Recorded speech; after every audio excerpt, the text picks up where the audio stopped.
Жөө бардыңызы bir үлүш. Бұл аты менен барды о, бұл 3 үлүш алат. Өзүнө bir, атына 2 есе чоң, көп. Ат, охо. Пайгамбар саллаллаху алейхи ва саллям айткан. Төөдөн зекет бериш керек. Ким зекет бербей койсо, эртеге төө келип кыямат күнү буну тебелеп, шермендесин чыгарат мен. Уйдан зекет бериш керек. Кезек-кезеги менен келип булар сүзүп тебелейт экен. Зекет бербеген кыямат күнү. Кой, дагы ушундай. Зекет бериш керек. Берилбесе ушундай. Бардыгын сурап атат да. Төөдөн 5 болгондо, уйдан 30 болгондо, койдон болсо 40 болгондо. Атчы деди эле пайгамбарыбыз, аттын зекетин да бересиңер деп айткан жок, тебелейт деп да айткан жок. Айтты, ал-хайлу саласатун. Ат 3-кө бөлүнөт деди. Ас-ситр, визр. Биринчиси ситр дегени бул парда экен. Визр дегени бул күнөө экен. Үчүнчүсү сооп дейді. Сооп, ажыр.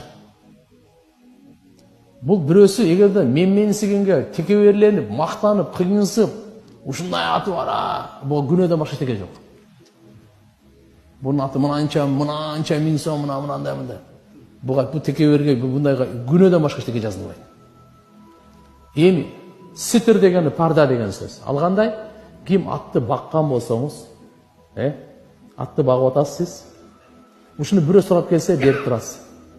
Азыр эми ат сурагандар аз болуп калды. Улак чакын эле сурап алса, а мурда ат иш кылчу эле да бардым.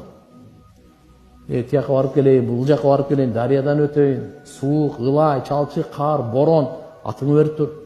Же атыңа отургузуп алды. Анча-мынча аттарына да отургузбайт, учкаштырбайт. Билесиздерби? Ошол атка учкаштырып алсаң, же болсо сураганда берип турсаң, ошо ситр болот экен. Ситр деген бу дүйнөдө жакынчылыктан парда, ахиретте дозоктон парда дейт. Буну жөн эмесе жем-көп берип атасыз. Ушу бирөө сураганда берип турган үчүн эле. Аттын кереметин караң. Үчүнчүсү ажыр, ким Алланын жолуна деп бага турган болсо, эрте Кудай сактасын, душмандарга чатырып ушу атты минип чыгам депчи, ар бир чөпкө, ар бир жемге, ар бир сууга сооп салат. Ошол аттын тезеги кыямат күнү таразага тартылат дейт. Кээде суунун үстүнөн канал же дарыядан өтүп баратсаңыз, атты сугарып баш керек эле, азыр жем жетип жакандай өтүп баратат, же болсо аябай терлеген, азыр сугарып баш керек деп, бирок болбой эле башын